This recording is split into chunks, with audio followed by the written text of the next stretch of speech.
So I will introduce Ginger Lindberg, who is the mother of Sophie Lindberg. Sophie is the Prime Minister of the school parliament. Sophie is a very active student in school. I'm so happy that we have Ginger here to join us. So thank you very much, Ginger, for joining us here today. It goes back to when Sophie was young. She was probably about 7 or 8, and she read that Vancouver was the cleanest city in North America. And she told me that she wanted to move to Vancouver. We vacationed there, came back, and she was ready to go to school. And lo and behold, there was a school in Vancouver that we didn't even know about. We stayed right across the water and didn't even know you were there. So we were able to make this Vancouver dream possible for her. We fell in love with the city, and it just kind of all fell into place, which was wonderful. We're from the States, and our public schooling system, perhaps, not what we were hoping for it to be. I really wanted her to go to a place where she can actually not be taught what to think and how to think.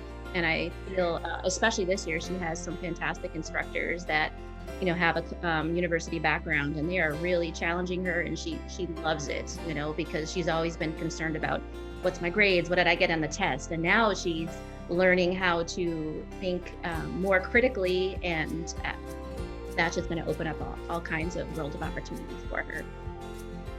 The counseling department, her counselor has been amazing. She is my link to the school, my link to Sophie, and every question I have, I get answered. If she doesn't have the answer, she forwards it to the next person.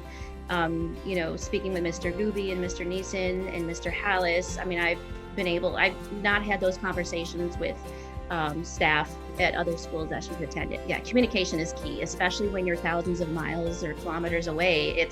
You have to rely on the folks that are boots on the ground, so to speak, the people who are there. I 100% rely on everybody there.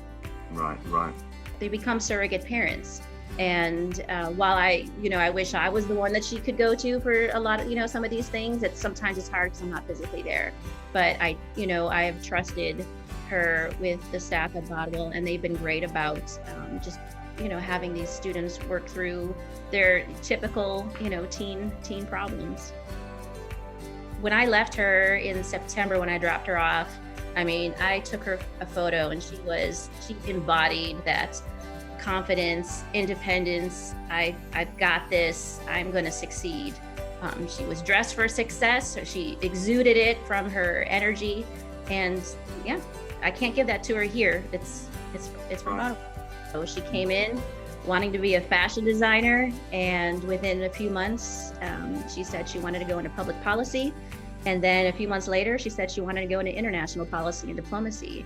So there's no way that Wonderful. That's a great fit for her, honestly. And there's no way that would have come out if it weren't for being in this wonderful international environment she has. Wow.